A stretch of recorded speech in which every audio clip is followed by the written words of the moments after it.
Before their eyes even opened to the world, their fate was already sealed. Not by a twist of fate or a game of chance. No, the decision was made much deeper, by the whispers of the blood coursing through their veins. An invisible code, silently passed down through generations.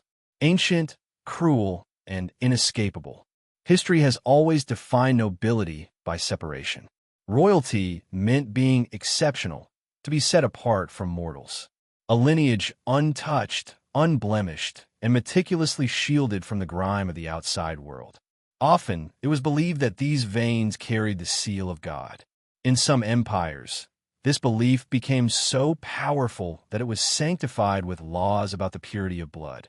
They even gave it a name, limpieza de sangre, the cleansing of the blood, a dividing line, an invisible wall separating the ordinary from the chosen, the mortal from the semi-divine. In these circles, blood was not just the essence of life, but power itself. But in trying to protect that power, they wove something else. A magnificent but cursed structure, a dungeon built not of stone or iron, but of flesh and blood itself. A biological prison. Each meticulously calculated marriage, each transfer of the throne, was bound by invisible chains. And each chain came at a heavy price. Minds slowly began to unravel, and bodies began to decay one by one. Behind the luster of nobility, a silent decline was sprouting. Empires were rotting from within, like a blackened apple. And the darkest witnesses to this decay were the women. Queens, princesses, daughters, all were subjects, all were victims. Trapped on the stage of a royal experiment conducted for the sake of blood and power. This is their story, that of the Austrian Marie Antoinette and many others like her. Before we step into these unknown and dark stories, if you enjoy exploring the most forgotten corners of history, liking and subscribing will help us unearth these shadowy secrets together. Share where you're watching from in the comments, and let's journey beyond time and space together. To see what a terrible price royal purity demanded, one must look at one of the most extreme examples in history. This story isn't about a queen beautified in poems or a figure mentioned in romantic tales. This is the story of a woman sealed by blood, crushed by the weight of her lineage, Marie Antoinette. When she opened her eyes to the world in 1669, her destiny was already written. Neither the breath of angels nor the direction of the stars determined her path. Her fate was drawn by the chains of the blood flowing in her veins. She was a Habsburg, a child of a dynasty that didn't send armies to conquer the world, but built empires through marriage. The ominous slogan of their family summarized everything. Let others wage war. Happy Austria, marry. And Austria married. Always with itself, always with its own blood. Uncles married nieces, cousins married cousins. For centuries, the family tree did not branch out. It coiled upon itself, plunging into the same trunk repeatedly. Like a vine, it wrapped around itself, strangling its own roots. The apparent result of this strategy was the increase in political power. Maps expanded and dynasties merged. But behind the stone walls, another price was being paid: the decay of the blood, the fragility of bodies, the unraveling of minds. Centuries later, scientists would name this. They called it the consanguinity coefficient. This number, measured in figures, showed how much a lineage was coiled in on itself, how the same blood flowed through its veins repeatedly. And Marie Antoinette was one of the most extreme points of this mathematical curse. She had one of the highest recorded rates of inbreeding according to modern genetic standards. Her birth was not a miracle, but like the product of an experiment. The laboratory of the royal house was established in the shadow of golden thrones. And in that laboratory, the subjects were princesses and queens. In the name of purity, in the name of the continuation of power, marriages were sealed. But with each seal, the dynasty collapsed a little more into itself. Marie Antoinette's fate was shaped in this dungeon. She was not a figure to become a hero on the battlefield, nor a beauty to be echoed in legends. She was the carrier of an ominous blood legacy. On her face were the characteristic traces of the Habsburgs, in her body the fatigue of her lineage, in her mind the weight of the chains. The footsteps echoing in the magnificent corridors of the Austrian palaces were actually the echoes of a collapse. With every step, the price of blood grew heavier, and the glory of the dynasty was covered in shadows. Maria Antonia was a living reminder of this curse. Royal purity can sometimes be a darker conviction than death itself. The number they call the consanguinity coefficient actually indicates an ominous possibility echoing within the veins, the rate at which a person carries the same genes from a common ancestor. For most mortals, this rate is 0, a clean, free flow. Even in the children of first-degree cousins, it is only 0.0625, a barely audible echo. But for Maria Antonia, the ratio was unbelievable, 0.353. To understand the weight of this number, one must think like this. Even in the child of a mother and son or a father and daughter, this rate does not exceed 0.25. In other words, even in the most blatant form of incestuous union, the chain is lighter than the burden Maria Antonia carried. Her blood was sealed in a chasm even deeper and darker than that.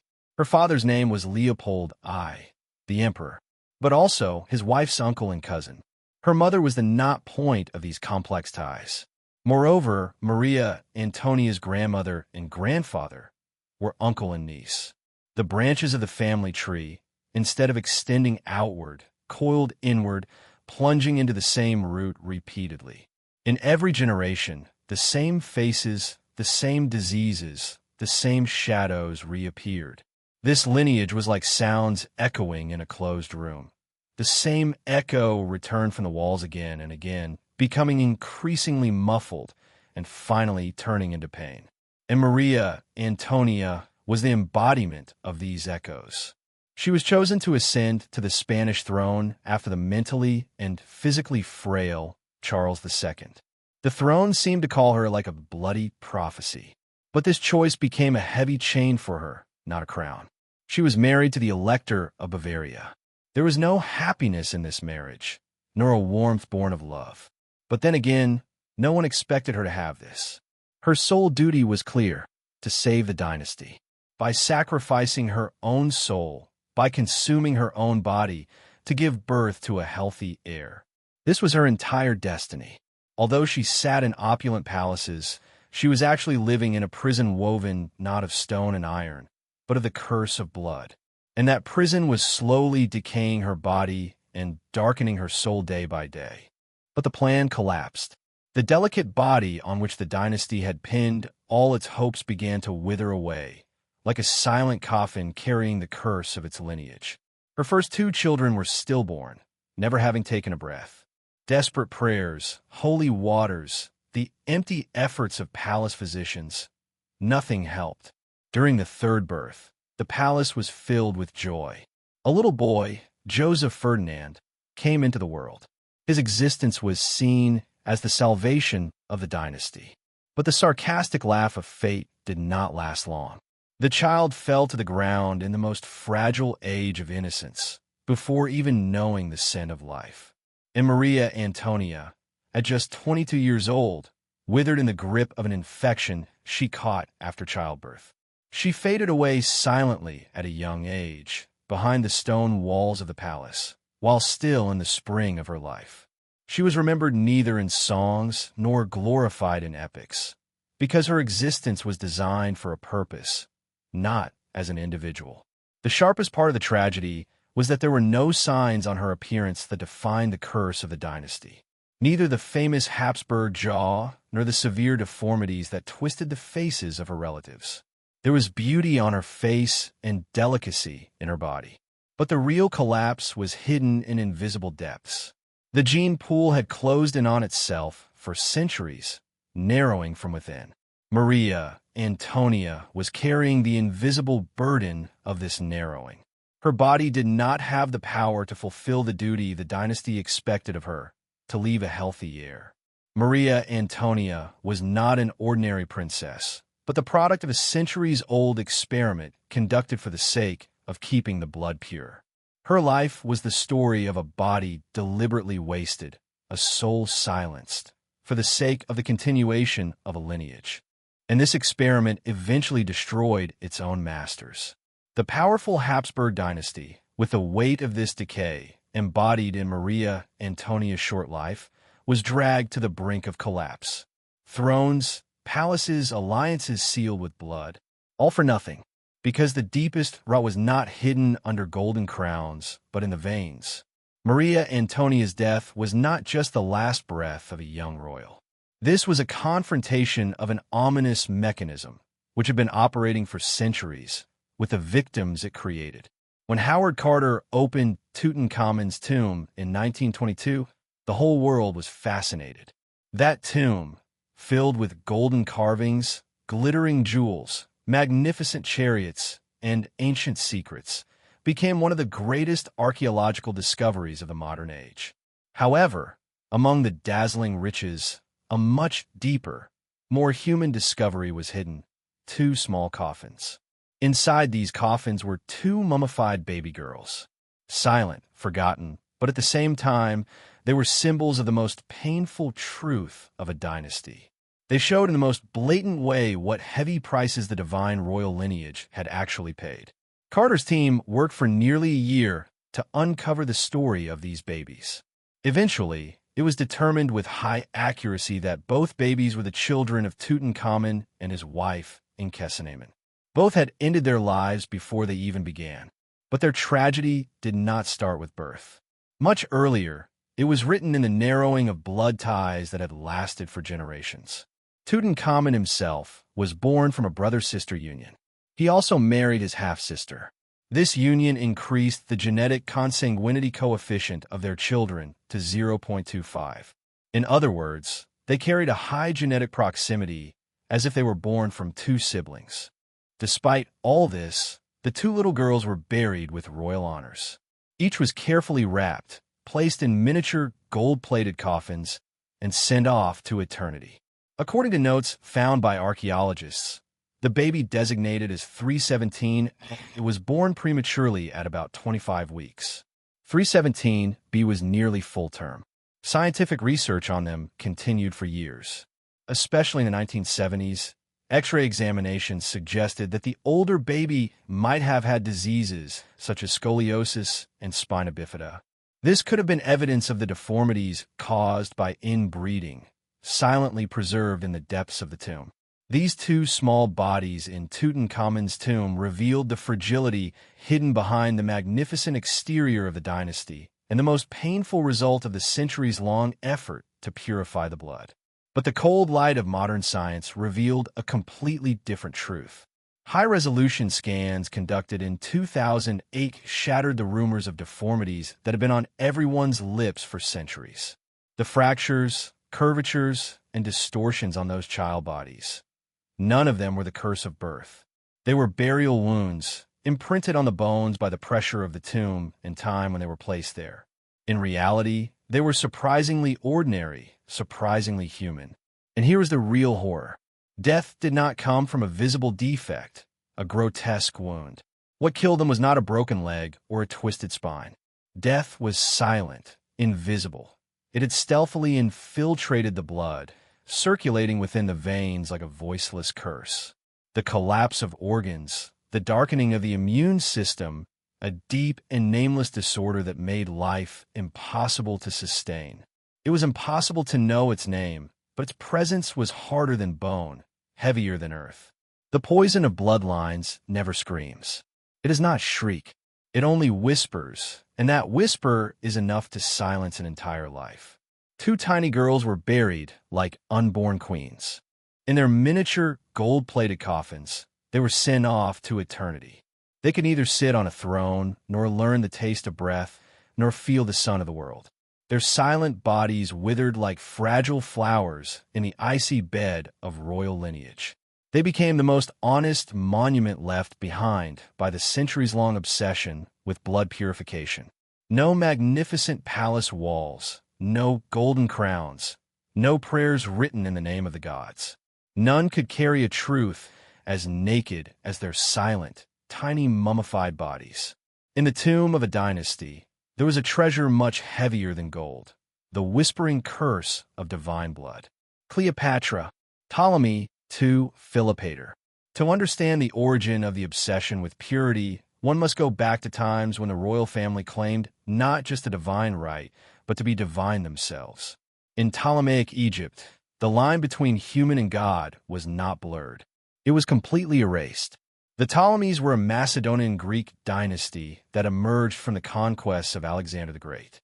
But when they took control of Egypt, they adopted not only the throne, but also the sacred authority of the gods. And with it, they brought the tradition of sibling marriage, which was peculiar to the pharaohs. That incest, which would be whispered about years later in European palaces, was here, at the very center of power. It was considered sacred. Cleopatra II, the powerful queen who ruled in the 2nd century, was the embodiment of this tradition. She was the daughter of a brother and sister.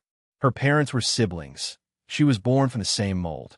Continuing the tradition, she married her brother, Ptolemy VI. This was not just about continuing a custom, a tradition, but about taking on the role of a living goddess. It meant reviving the sacred union of Osiris on earth. This had two purposes. First, it was a religious theater for the Egyptian people.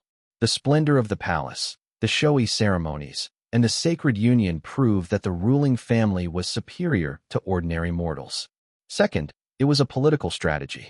By keeping marriages within the dynasty, the Ptolemies did not let Egyptian blood and power escape, trapping all power in a closed loop, a kind of genetic firewall. But a much darker reality was hidden behind this sacred image. When Ptolemy VI died, Cleopatra II was left helpless. She was forced to marry her younger brother, Ptolemy VIII. But the palace intrigues did not stop there. Her son from the first marriage to this man, known for his cruelty, was killed, her own nephew. Then, an unbelievable deviation occurred. Cleopatra II took her daughter, her own niece, as her second wife. Thus, he was married to both his mother and his daughter. The resulting picture was one of the most distorted family structures in ancient history. The person on the throne was at the same time an uncle, a husband, a mother. The palace had become a labyrinth sealed with blood. In the shadows, a sacred and ominous power mixed together, and the silent cry of a cursed lineage echoed between the stone walls. The palace of Cleopatra II was not just a symbol of power and splendor, but also of the dark and twisted labyrinth of blood. And in this labyrinth, no emotion that contained genuine humanity could survive. In some portraits of the era, members of the Ptolemaic dynasty are depicted with swollen necks and protruding eyes. Some researchers suggest that these distorted facial features point to Graves' disease or similar genetic disorders that emerged as the legacy of generations of inbreeding. Sharing the same blood as the gods was a sacred role of a lineage for the Ptolemies, but the palace of the gods was certainly not a paradise. Behind the gold-plated walls, in the magnificent shadow of the throne, there was betrayal, blood, and a dynasty collapsing from within. Sacred marriages were only happening under the mask of power and divinity. Behind them, a silent decay and a curse were hidden. But the curse of inbreeding did not only live in the palaces of ancient Egypt or in golden portraits. It had seeped into the silent corners of the modern world, away from the palace, with no gold, no splendor, just a dark loneliness. In a mountainous and isolated corner of West Virginia, in a small town named O.D., the Whitaker family lived in the shadow of this curse. While they looked like an ordinary American family from the outside, they carried the traces of a generations-long geographical, social, and genetic loneliness. Looking at the family tree, the parents of the central siblings, including a woman named Lorraine, were united as double first cousins. And this union became the beginning of a silent but fragile destruction. Its effects could not be ignored. Some of the siblings lived with severe physical and mental disabilities. Some could not speak, communicating only with mumbling sounds and shaky movements. The house was like a silent prison. The walls absorbed their screams, continuing to carry the cruel weight of time and genes. The Whitaker family was the most striking proof of the curse living silently in the middle of the modern world, in a palace without gold. There was no splendor, only the dark echoes of the past, a whispering fate, and an inevitable loneliness. When Lorraine's son, Timmy, was born, his fate was sealed with a heavy chain. He was born with severe physical and mental disabilities. Yet, he was the only one in his family who managed to finish high school. But in the Whittaker family, inbreeding was not a conscious plan but an inevitable fate. It was the unavoidable result of a life detached from the outside world, deprived of opportunities, and lacking education. And on the other side of the world, in rural Australia, this fate was even darker. The Colt family was a name given by the authorities to protect the children. But in reality, this family lived as a closed, cult-like community. They carried the dark chains of a 5-generation curse, inbreeding, and abuse. Everything started with a woman born from a brother-sister union. This woman later had children with her husband. But these children grew up and had children with each other, sometimes even with their own parents. When the authorities intervened, about 40 people were condemned to live in makeshift camps. Most had severe deformities, permanent infections, and deep psychological traumas. A young girl named Kimberly was found in a tragedy that would go down in history books with the suspicion that she might have been abused by her own grandfather. Although there were thousands of miles and completely different lives between them, these cases revealed one simple and chilling truth. When humanity and reason are trapped in a closed loop for generations, the curse echoes silently but cruelly. Bodies that cannot scream, wordless pains, and invisible chains. This was the real legacy. It didn't matter if it was the golden splendor of palaces, the sacred tombs of Egypt, or the distant valleys of Australia. The curse was invisible, silent, and immortal. In royal families, inbreeding is a cold tool to protect power and the throne, mechanical, calculated, and cruel. But in families like the Whittakers and Colts, the same curse emerges as the tragic result of being completely alone.